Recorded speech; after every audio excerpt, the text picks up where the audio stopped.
The Afrozone show with your girl Sheila O, and this is How Far. How far now? What's up? Wagwan? How you all doing? Hope you all keeping safe.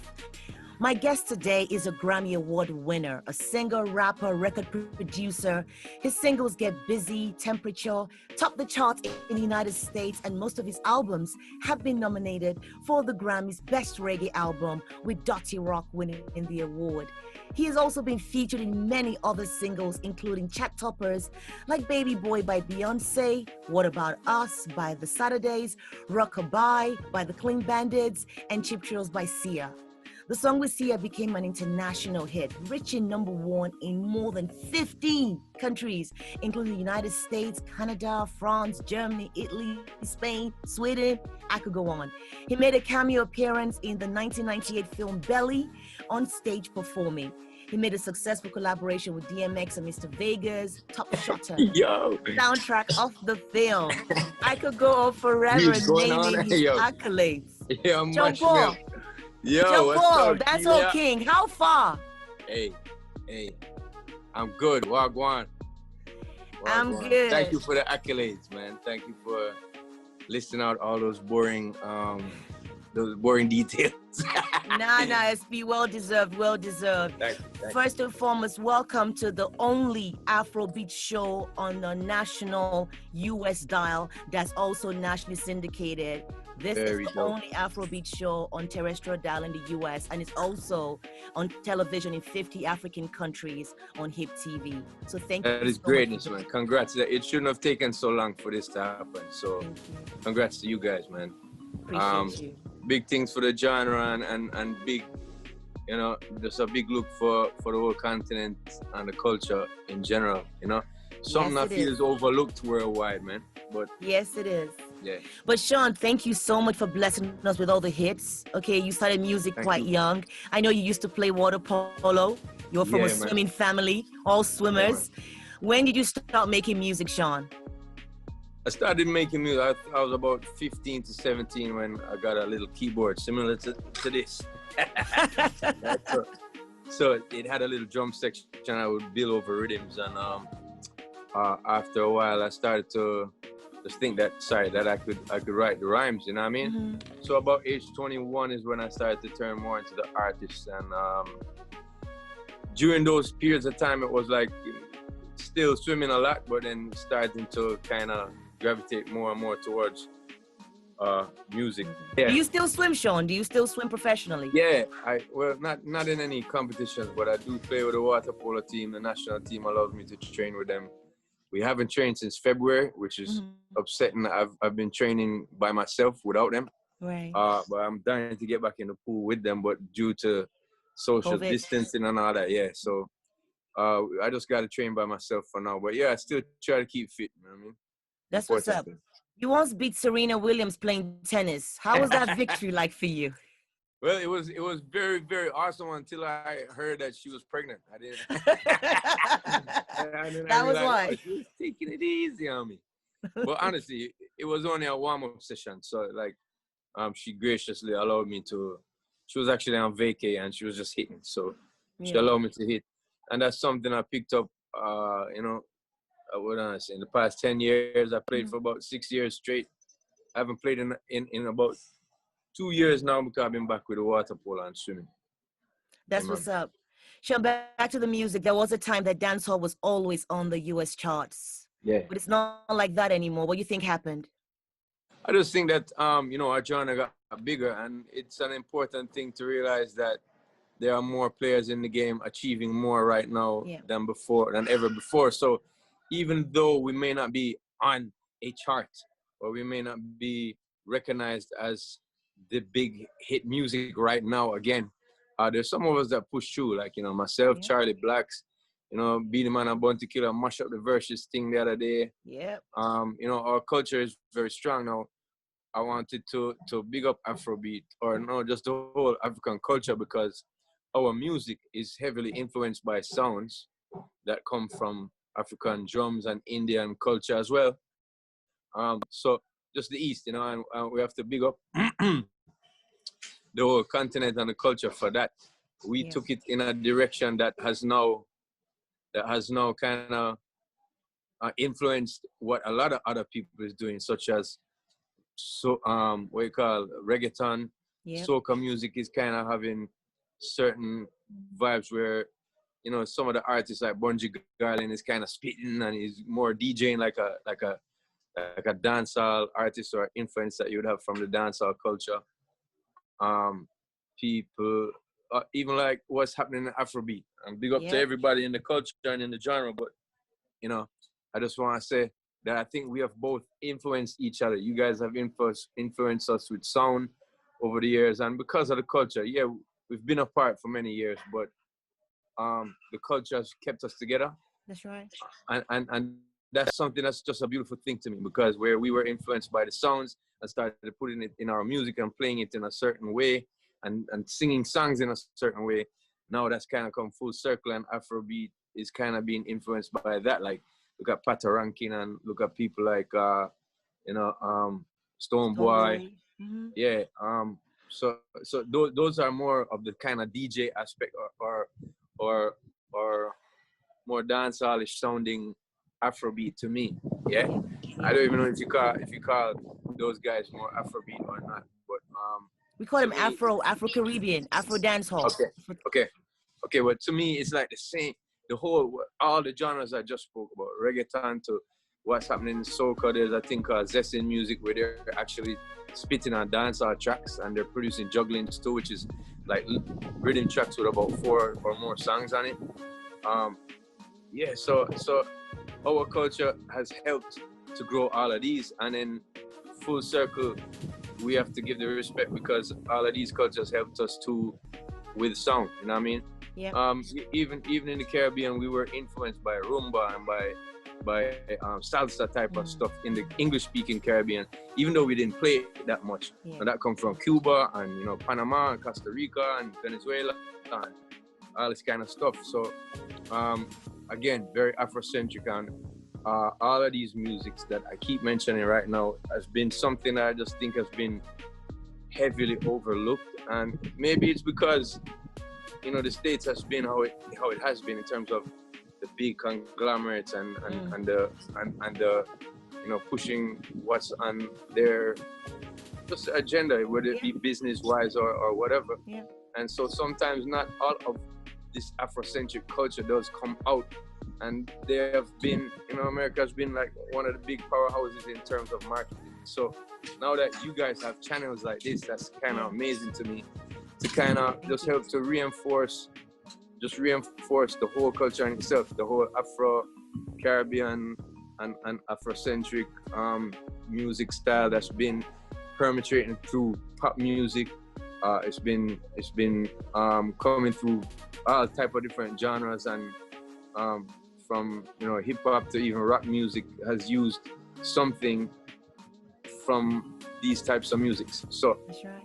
Yeah, there's enough right. love and enough respect that now, as they said, really the revolution will be televised, as people would have said. And this is it, man.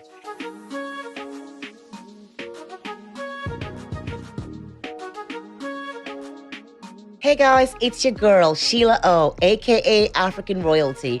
Join me as I go one-on-one with musical geniuses, influencers. But the success of the genre, I'm loving it. Forward thinkers, trendsetters, the powers that be. I get them to spill their tea. I don't fear anybody like that. On How Far. Thanks, damn. Hey, what's up, man? This is Nasty C, coolest kid in Africa. Hey, yo, this is Sean Party Girls and Move Around, telling y'all, make sure you tune into How Far. It's your girl, Tiwa Savage. How Far? Sheila O, you know what I mean? We're going to say then, how far, yeah. How Far, what's up, Wagwan, exclusively on HIPTV.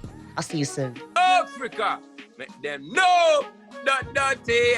Watch How Far with Sheila O. Fridays and Mondays, 10:30 p.m. GMT. +1. Only on HIPTV. powered by Star Rattler and Feiruz. Hold on, let me turn on some light. Okay. Yeah. You taking us a tour around the mansion? What we saying? Man, I wish I could know how to turn on light then first, but yeah. Yeah, I'm like a place, you know. Wave. Nice, Sean. Nice.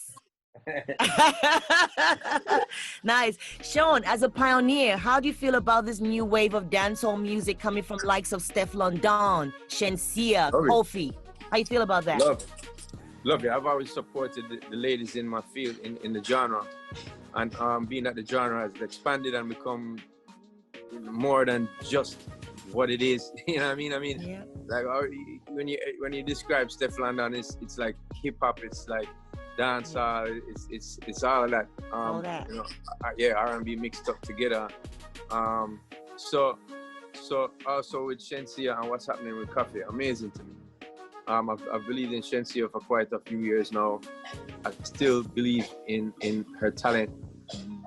You know, she just had a tragic passing of her mom just recently, and so you know she stood up, and she has stood up and been doing her thing since. I know her mom's proud and smiling at her. Coffee, we're all proud of her. You know, she's singing songs that are wholesome, I would say, and very enjoyable, very fun. And I think that has been lacking in our genre, and especially it being a male-dominated genre over the years, it's tend to have pushed the females in a way where they kind of want to compete even just for the space and the what can I say, just to be competitive. And they're actually not doing songs anymore. None of us is doing songs anymore where it's just a song. It's not about the hot topic always, and it's not about, you know, being the hardest or being the dirtiest. It's just a beautiful song. You know what I mean? Right. So big up to her. And as a 19-year-old who came into the biz, she kind of reminds the older heads that, yo, it's not always about, you know, being that persona that you've developed for yourself. Sometimes this can come and just knock that persona way out of the way. You know what I mean? So that's right. Big up to her. Big up to people like Jada Kingdom. I've been doing some work with her recently. Very sexy and sultry type of artist. vibes. That's right. Yeah. Great voice. So the ladies in dancehall have been stepping up and doing their thing all over the world, and that's been an amazing thing to see. And I must big up Protege for working with people like Lila Ike and bringing them from out of obscure, like, you know, people didn't know them before, and they were brilliant talents. Savannah, and this girl named Naomi Cohen. All of these ladies that he has voiced on his last rhythm, and then signed a few of them to his own label. Right. That's an amazing thing. I've not seen many of us do it. I've worked with a lot of females in my genre and outside too, but I didn't sign them and pick them up like he did, and kind of like, you know, champion the career. That's a real big move. Times with me, we've been to Ghana, we've been to Nigeria, we've been to Kenya, even though we've been everywhere. What was your most favorite experience in Africa? I know there's been so many, but what do you remember most with any of your performances out there with the people? You took me to a beach, Sheila. That was a nice beach. Yes. I got to jet ski all about. So yes, you did. You scared us, right? But you did jet ski. Yes, you did. Nigeria. I was in the harbor in Nigeria. Yes. The Atlantic Ocean. Yes, you were. It was good. It was good. But honestly, I give thanks for my life. Amen. And I never thought that I would be able to fulfill dreams and tour Africa like this. And I've been to over 21 countries in Africa. Yeah. And I've learned so much about myself, and I've learned so much about the similarities and the differences between, you know, the families that has been separated all these years. And I mean, I call it family because it's blood to me. You know, some of us over this side may not know our real names, and that's very tragic and sad, but also to be able to reconnect in that way was a very important thing for me.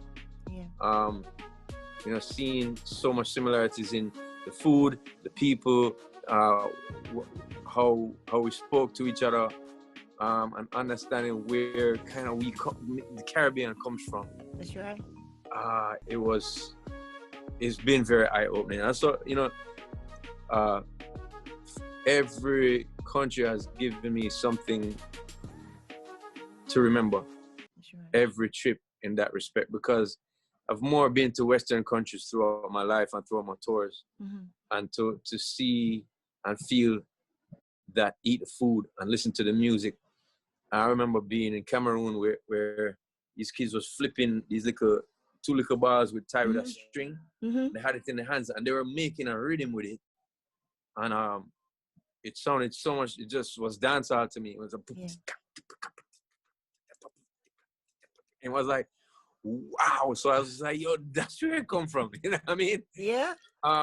So as I said in the beginning, you know, it was these things that kind of made me thankful of the culture, that we were influenced by all of that.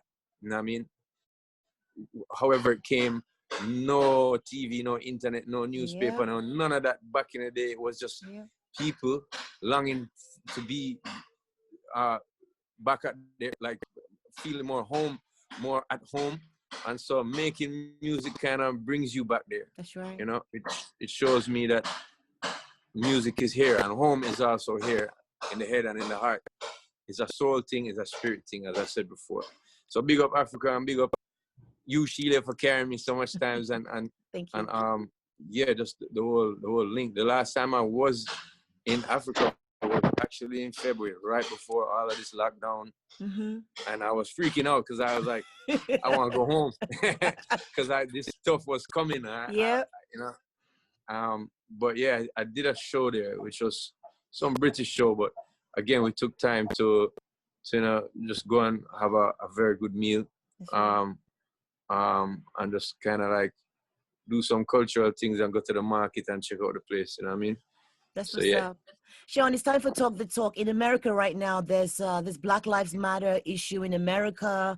You know, it's been a lot of issues, you know, the blacks fighting for, you know, equal rights, the blacks fighting to be heard, the blacks fighting against police justice, the gangs, for example, in Chicago is getting worse. You know, so many things happening right now. And of course, there's been a lot of protests. Is there anything going on in Jamaica? And what do you think about this current push for Black lives to matter in 2020? I think, you know, it's been something that has affected the psyche of Black people throughout the world for a very long time. When you look at just certain countries and people use the statistics and say how peaceful that country is and how their whole system works. We don't usually look at the history and statistics of, we don't argue that point back as much.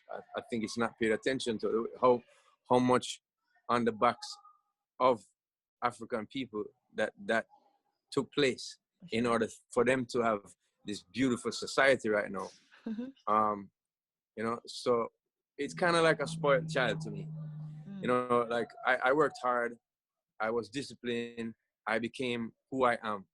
But I see traits in my son that as a 3-year-old, if I don't correct that, if I don't tell him, yo, you're doing wrong right now, he is going to turn out to be a spoiled kid.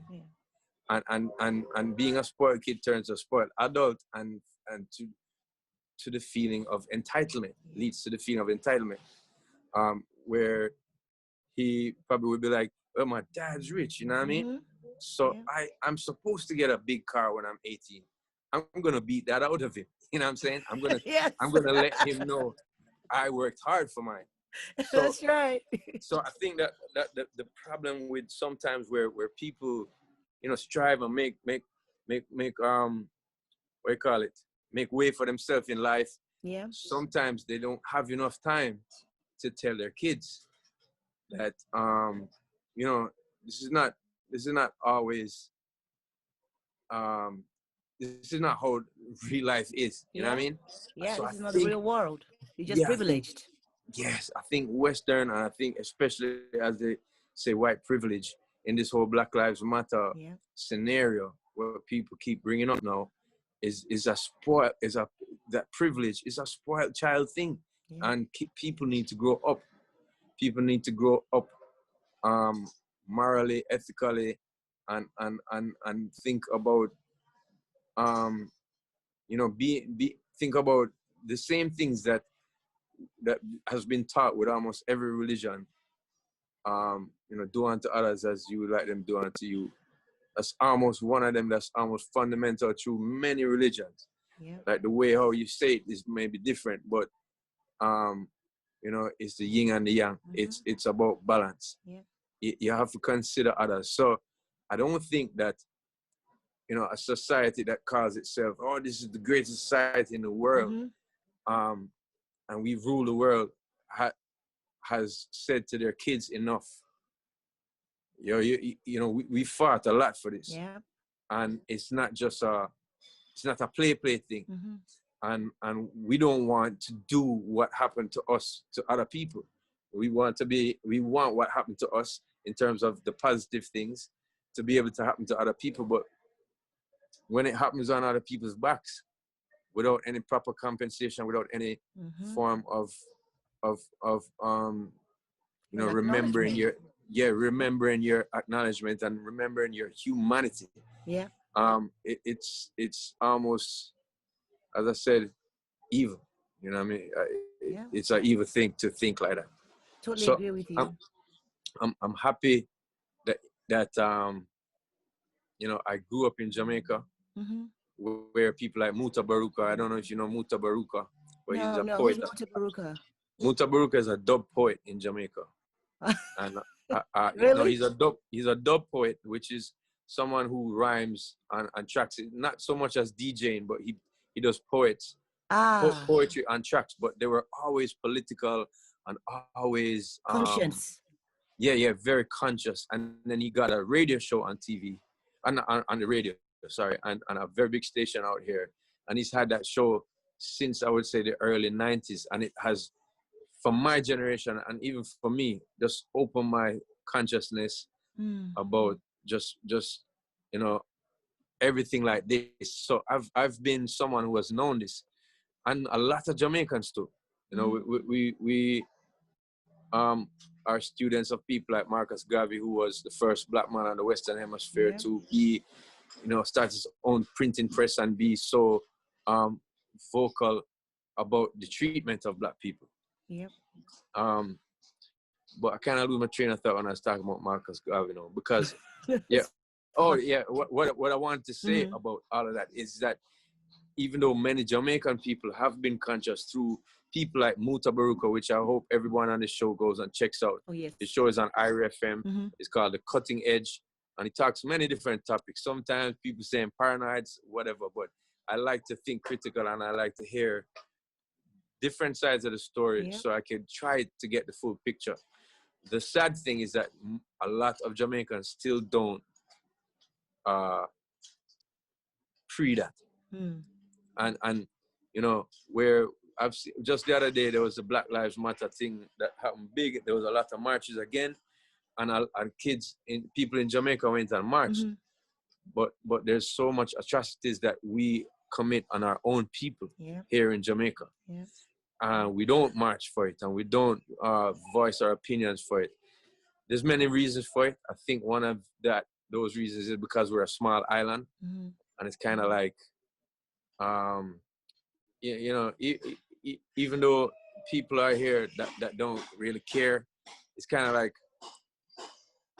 the family thing, as in, there's so much danger here that sometimes you're trying not to get involved, which is a bad thing. You know what I mean? Because it's dangerous and it's really close to you.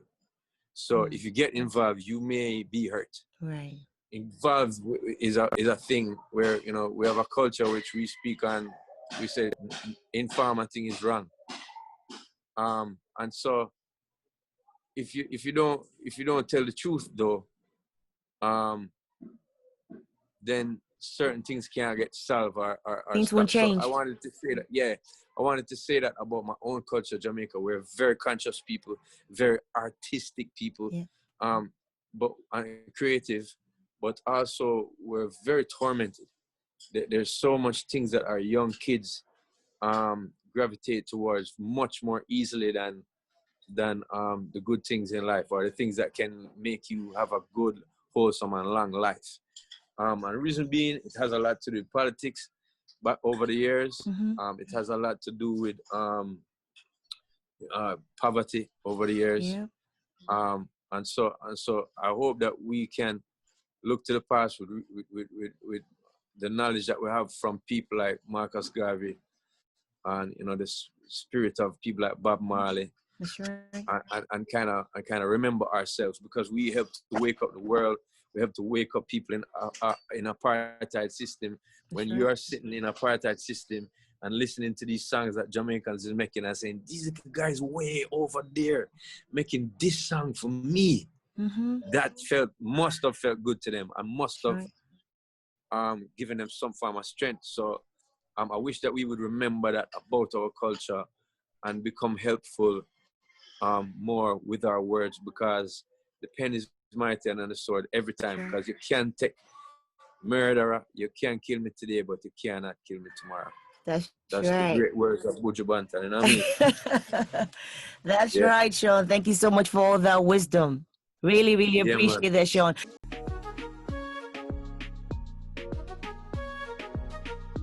Sean, tell us 3 slangs that we need to learn when we come to Kingston. We just walked into Kingston.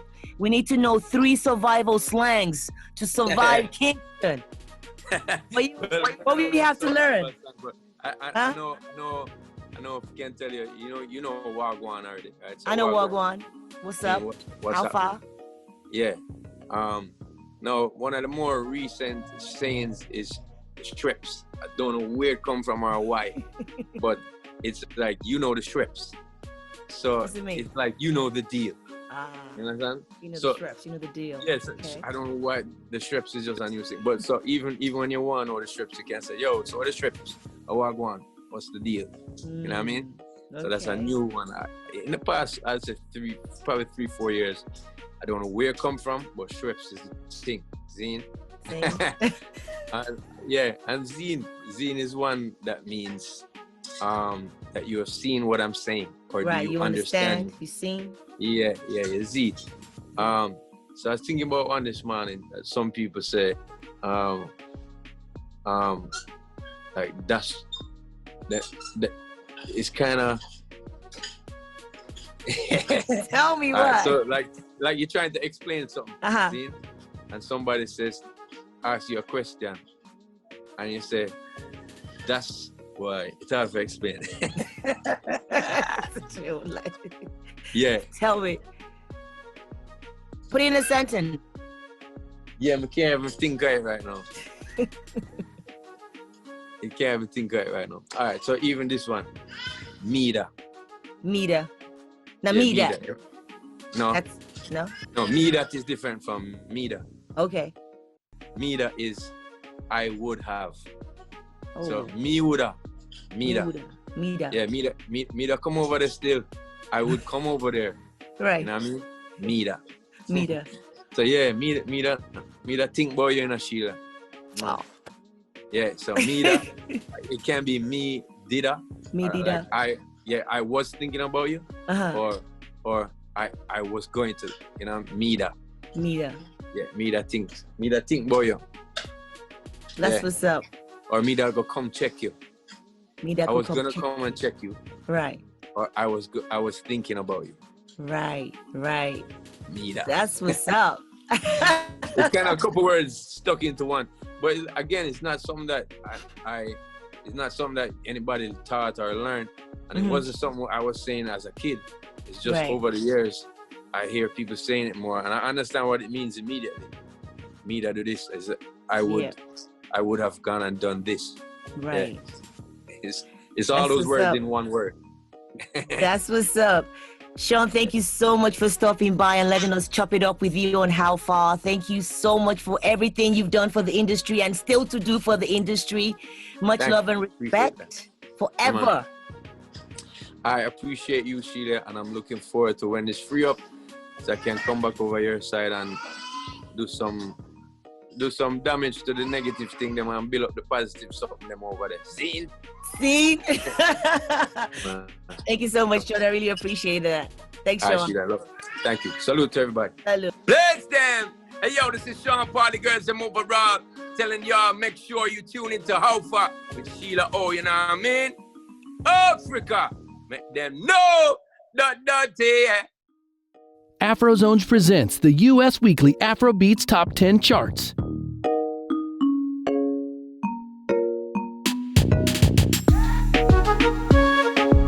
In partnership with Mixcloud, Afrozons, a curator of Afro sound and culture in the U.S., will feature the first ever U.S. Afrobeats charts.